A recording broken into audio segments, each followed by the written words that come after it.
It is the definitive text for John.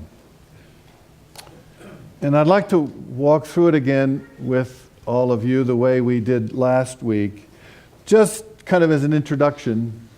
In all four Gospels, we all know this, in all four Gospels, Jesus dies by crucifixion. In the Synoptic Gospels, Matthew, Mark, and Luke, the catalyst for why Jesus dies by crucifixion in those three Gospels is the cleansing of the temple. In John, it's the raising of Lazarus from the dead. As we walk through this together, you're going to see connections between Lazarus coming out of the tomb and Jesus going into it, because they are inextricably together for John. Scene number one. Would somebody read scene number one for us? Anybody? Cheryl, thank you. Now a certain man was ill, Lazarus of Bethany, the village of Mary and her sister Martha. Mary was the one who anointed the Lord with perfume and wiped his feet with her hair. Her brother Lazarus was ill. So the sisters sent a message to Jesus, "Lord, he whom you love is ill." But when Jesus heard it, he said, "This illness does not lead to death. Rather, it is for God's glory, so that the Son of God may be glorified through it." Thank you, Shel. Go back to verse 2. Mary was the one who anointed the Lord with perfume and wiped his feet. It's one chapter ahead of chapter 11. It's in chapter 12. What's interesting is that you never anoint the feet of a live person. You anoint the head. You anoint the feet of a dead person. Mary, I think, thinks Jesus is going to die, and in fact he is. A second interesting thing about this scene is that phrase second to the last line, it is not about death, rather it is for God's glory. We talked about this week, there are 7 signs in the Gospel of John. All of them point beyond themselves to something about God. This is the last one. And it tells us the definitive nature of who God is for John. We'll get to that as we go through this text. Scene 2. Accordingly, though Jesus loved Martha and her sister and Lazarus, having heard that Lazarus was ill, and I don't know about you, but this next phrase bothers me, he stayed 2 days longer in the place where he was. Why do you do that? If your loved one was dying and Jesus hung around for 2 days to have lunch, wouldn't that upset you? Why did he wait? What was the purpose of his waiting? We are going to hear from Mary and Martha later in this story that they didn't like that waiting at all. I suspect we would neither. Then after he said this to his disciples, "Let's go to Judea." And the disciples said, "Rabbi, they want to stone you. Why do you want to go there?" And Jesus answered, and again, I apologize for going back to last week. We talked about this last week. The juxtaposition between light and darkness, night and day, blindness and sight, it plays itself out here. So as we're reading these next 2 verses, listen to the words. Are there not 12 hours of those who walk during the do not stumble, but those who see the of the world. But those who walk by because the is not in them.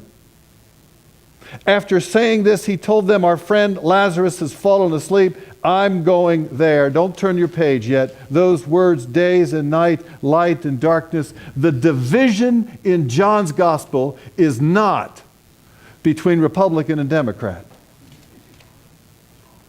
It's not between liberal and conservative.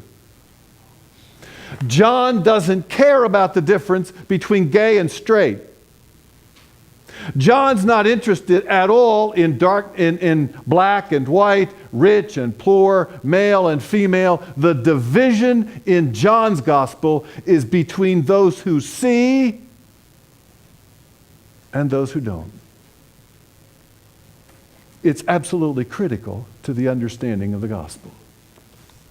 Do you see? What do you see? In whom do you see it? Our friend Lazarus has fallen asleep, but I'm going there to awaken him. The disciples said to him, Lord, if he has fallen asleep, he'll be all right. That word, fallen asleep, an interesting dialectic here between is he dead or is he asleep? The Greek here, asleep, can mean asleep. It is also a euphemism for death. We're not quite sure yet which one Lazarus is. Jesus, however, had been speaking about his death, but they thought he was referring merely to sleep, and then we're told in verse 14, Lazarus is dead. That's why Jesus waited. This is not a resuscitation story. Anybody can be resuscitated. This is a resurrection account, and it is only God who resurrects. 1 Corinthians 15, Paul says, the last enemy to be destroyed is God has already done that in the person of Jesus of Nazareth. For your sake, I'm glad that I was not there, but let us go to him. Thomas. Interesting in this text that Thomas is connected with Jesus' death in John 20. Was called the twin. Let us go with him that we may die with him. There's the connection between the story of Lazarus and the story of Jesus' crucifixion. Folks, they are as inextricably connected as two beams of the same cross. Scene 3, it's the most important scene, I think, in the gospel. When Jesus arrived, he found Lazarus had already been in the tomb 4 days. Do you have any questions about whether this guy is dead or asleep? 4 days. And then there's this throwaway phrase, except it's not a throwaway phrase. Now, Bethany was near Jerusalem. What happens in Jerusalem in John's gospel? Jesus gets crucified, and then he rises from the dead. Bethany and Jerusalem are connected, not only geographically, but theologically. You can't have one, the story of Lazarus, without the other, the story of the crucifixion of Christ. They are connected together for John. Many of the Jews had come to Mary and Martha. When Martha heard that Jesus was coming, she went mad as a bald owl. Mary was so mad, she stayed at home. I wonder if the text has been cleaned up. Because in this text, Mary says to Jesus, Lord, how many times have we said this? If you'd have been here, my brother would not have died. In other words, pardon my French, where the hell were you? At lunch? Taking a siesta? Why didn't you get here when I needed you? But even now I know that God will give you whatever you ask. And Jesus said to her, your brother's going to rise again. I know that he's going to rise on the last day. And here is the critical announcement of John's gospel. Jesus says, notice the tense. It is not, I hope to become. I'm thinking about being. I will be this in the near future. I am the resurrection and the life now. Not when you die. Not when Dave is 95 years old and dies of hardening of the arteries. I am the resurrection for Dave now, today, June the 6th, 2004, June the 6th, April the 6th, 2014. And then notice, you see what John's saying is in John's gospel, in Jesus, the supernatural overlaps the natural.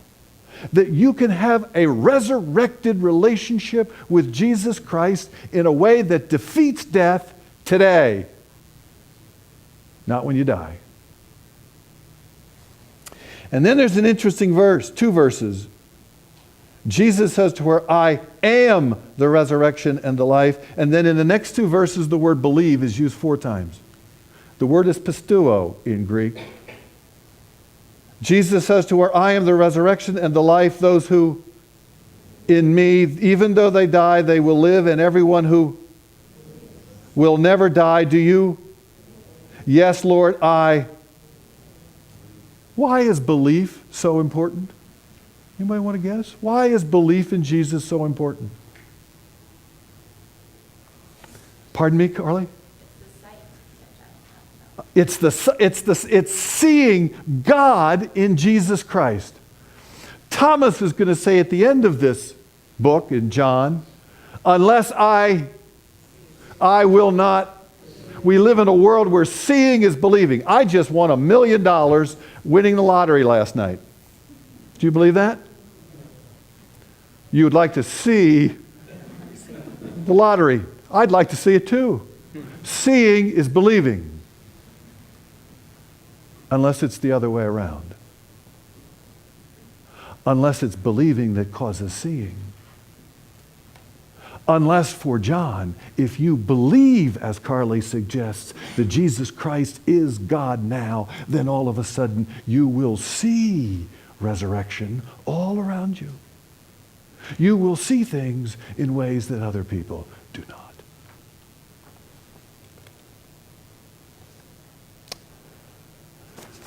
Scene 4. We're going to slide through this. When she had said this, she went back to her sister Mary and told her privately, the teacher is here. It's like going to the principal's office. And he's calling for you. Now, Jesus had not yet come to the village, but was still at a place where Martha had met him. And the Jews who were with her in the house consoled her, saw Mary, get up quickly. Mary's got to be saying, I'm going to nail him. They followed her because they thought that she was going to the tomb to weep. When Mary came where Jesus was, she says the exact same thing that her sister did. Jesus, where in the hell you been? If you'd have been here, my brother would not have died. And it is here that I'm not so sure the Greek does it justice. In verse 33, when Jesus saw her weeping and the Jews who came with her also weeping, the English is greatly disturbed. I think it's angry. Jesus is angry at death. Where have you laid him? They said to him, Lord, come and see. Earlier in John, that was the phrase. And then verse 35, and it's here that the New Revised Standard Version doesn't do us any favors either. It's the shortest verse in the Bible. It's not Jesus began to weep. It's Jesus wept. In other words, God knows. God knows. If you have ever been through the pain of a messy divorce, if someone you love has lost a job, if you've been through a suicide attempt or a successful suicide completion, if you've lost a loved one, if you have a dreaded disease, God knows. God knows what you're going through. God knows the pain of it, the heartache, the uncertainty of it. God knows. And because Jesus wept, God cares. The God of the universe cares. Scene 5, and I want you to, this is really the kind of the connection between this story in Lazarus and Jesus' resurrection. Notice the resurrection language in this text. Then Jesus, again greatly disturbed, angry, came to the tomb. It was a cave, and a stone was lying there. Does that sound familiar? Jesus said, take away the stone. The women are saying, how are we going to take away the stone at the tomb on Sunday morning? And Martha, the sister of the dead man, said to him, Lord, already there's a stench. And Jesus said to her, did I not tell you that if you believed, you would see the glory of God? So what did they do? They took away the stone. Easter. Jesus looked up and said, Father, I thank you for having heard me. I knew that you always hear me. And when he said this, he cried with a loud voice, Lazarus, come out. And the dead man came out. How? His hands and feet bound with strips of cloth, and his face wrapped in the shroud of Turin. You see the connection? Unbind him and let him go. One of the best commentaries on John in the last 20 years is a book by Gail O'Day. She makes this statement I want to share with you. One line: the promise of resurrection and life is not lodged in some distant event. It is available now in the person of Jesus. Do you believe that? Do you believe that? I have to tell you a story. It's a true story. I've told this story to many of you before, but it is so powerful to me I need to share it again. You know, one of my favorite theologians is a man by the name of Fred Buechner. One of his best friends, Dudley, died. Several months after Dudley's death, Buechner and his wife went up to the house on Long Island, I think it was, to spend a couple of nights with Dudley's widow, and they stayed overnight in the house. And overnight, while Buechner was sleeping, he had a dream. He dreamed that his friend Dudley was standing right there in a pair of gray slacks and a navy blue wool sweater. And they talked back and forth, Buechner and Dudley, and then the dream was over and Buechner woke up and he went down to have breakfast. And when he came back, there by the side of the bed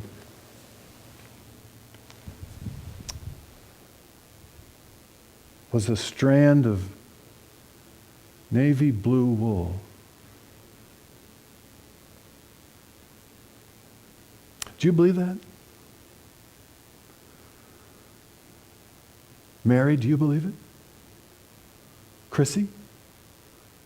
Jim? Cheryl? Carl? Helen? Gail? Do you believe that? If you believe it, you will be able to see strands of navy blue wool everywhere you look in your lives. If you don't believe it, I'm sorry. Because you will be missing the greatest promise of the greatest story ever told.